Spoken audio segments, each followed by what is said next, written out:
now the aim of any chemical reaction is to get some product. Okay, you are either conducting you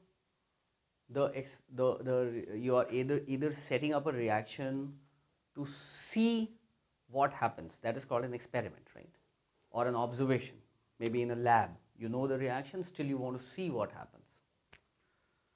But the main aim of chemistry is to get some products, right? Why did the field of chemistry in the first place come into being?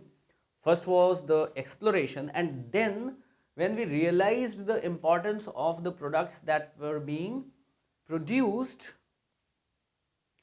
it is basically for the synthesis of some product or the other, right? Okay, it may be while manufacturing ammonia, that is one of the most famous, okay, or maybe H2SO4, or maybe some other gas, or HCl, or ethanol, or ethanoic acid, because you use these chemicals at so many places, right? Maybe in the soap industry, maybe in the glass industry, okay. So to maximize the yield, you'd like the reaction to go in one direction or the other, that is mostly forward. Normally the products are written in the on the right hand side, so you'd like to you'd like the reaction to go all the way forward to make to synthesize as much product as possible. Okay, if you want to do that, then you would have to understand what to do with the reaction, what to do with the factors, what to do with certain factors that will change your equilibrium. Okay, now that factor may be anything. Okay, that factor may be the change in concentration of the reactant or product, that could be the change in the pressure, that could be the change in temperature, or whatever. Okay, so so so the basic aim now here is to understand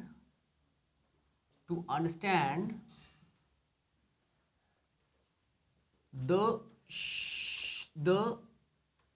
shift in the direction of reaction as we vary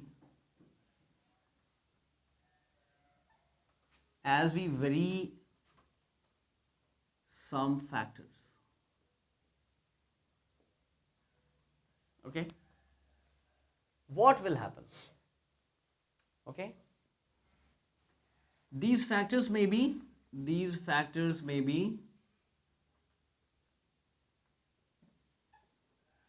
maybe number one, the concentration of reactants or products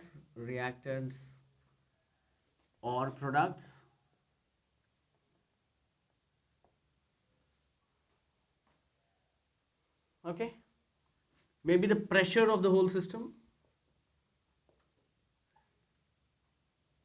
the pressure, the temperature, or maybe any other thing. Okay,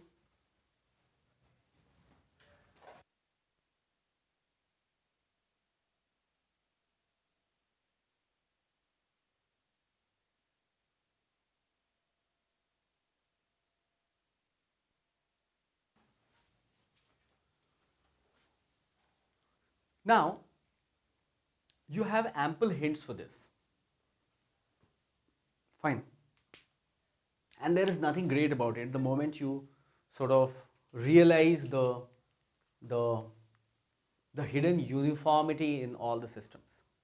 Okay, now what happens, suppose you want to change an equilibrium. Okay, you want to change something, there is an equilibrium that you want to change. What will happen, the system will always react back. onto you. Okay? To prevent the change from happening. Yeah, to prevent the change from happening.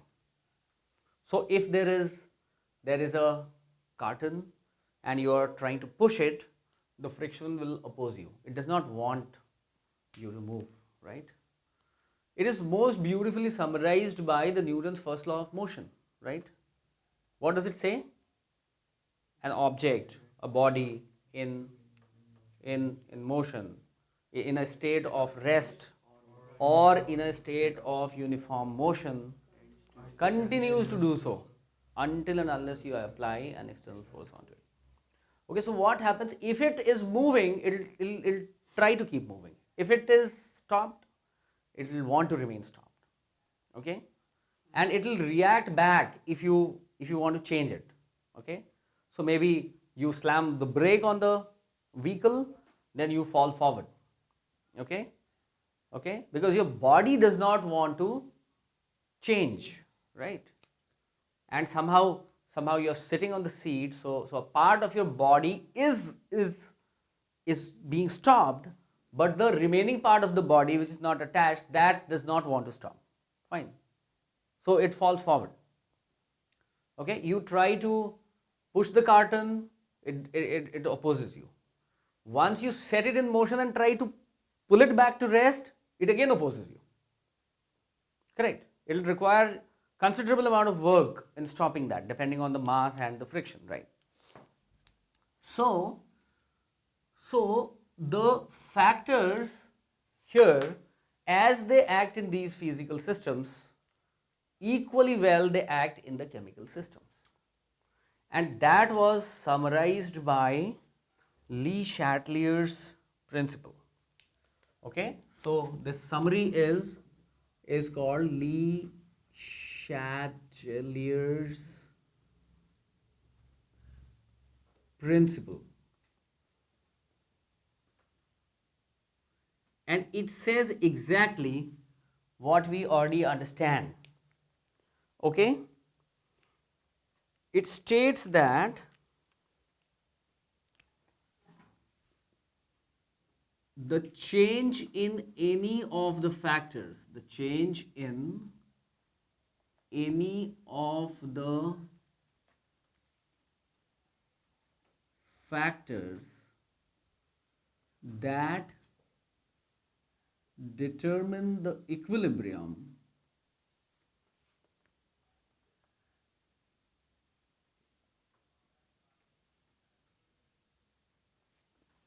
the change in any of the factors that determine the equilibrium conditions of a system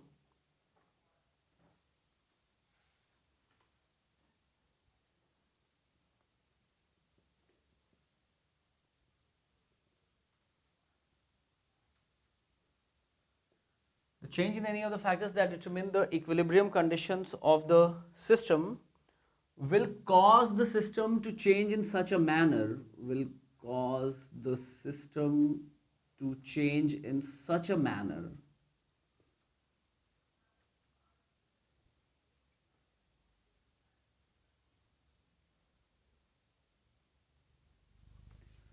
so what has happened? Maybe the system is at equilibrium, you're trying to change it. Okay, now you have changed one of the factors that actually determines the equilibrium. The system will change in such a manner so that your impact is minimized, right? Will cause the system to change in such a manner that it it counteracts that it counteracts the it counteracts the effect of the change.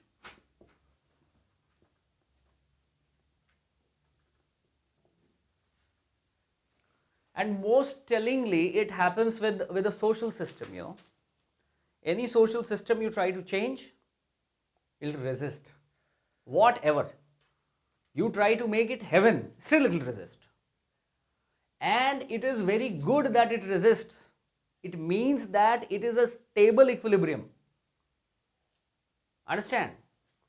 It is a stable equilibrium. A marble here. It is a stable equilibrium. Why? You try to move it here, it tries to fall back. You try to move it here, it tries to fall back. Okay. If it was not the case, if your push would have changed it more, it was an unstable equilibrium.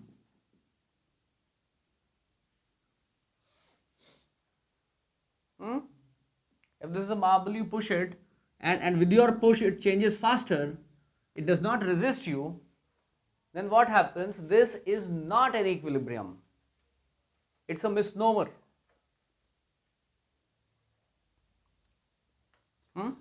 So many a times, maybe you go to an illiterate country, you say, I'll make everyone illiterate, they'll revolt. You know? And the more forcefully you want to change, the more forcefully they'll revolt. So, what do you mean by good? So Jesus came, he was the God, he was crucified. You try to become God, you'll be crucified. Okay? You try to become a villain, a Ravan, you'll again be crucified. Okay. The society reacts back. All systems are like that. And if your change actually accelerates the system into something, then it is where it will settle, you also don't know. It will always happen that way. Okay, this is the system of physics. So many reformers, they get put off by this, that the people do not deserve what I am trying to do, hence I should back off. No. They should understand some physics and some chemistry. Okay. Before commenting on what is happening, these are what systems? They are absolutely dead systems, right? They are inanimate systems, not dead. They are inanimate systems and they also behave that way. So an animate thing has to behave that way, right? Okay, so this will happen.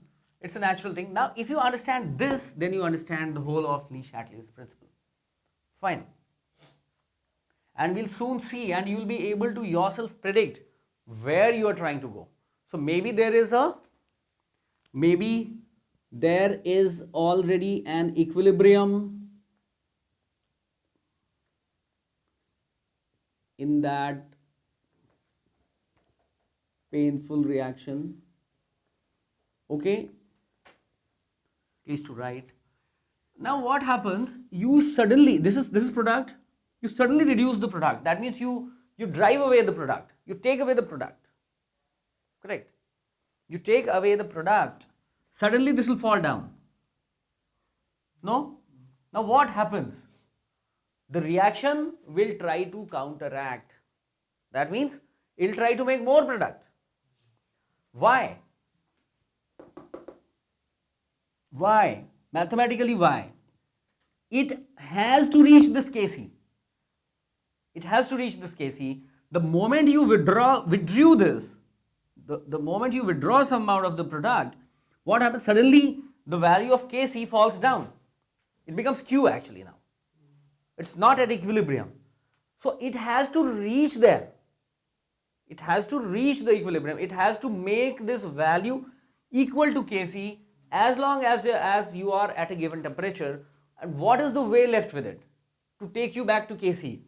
Either it increases the product, or it decreases the reactant, or it does both. And which is what it exactly does. So what have you done? You just withdraw the product from the jar or flask or from the tank. You'll form more product. Just withdrawing it will push your reaction in one direction, right? We get the point. So that's what we'll discuss one by one, right?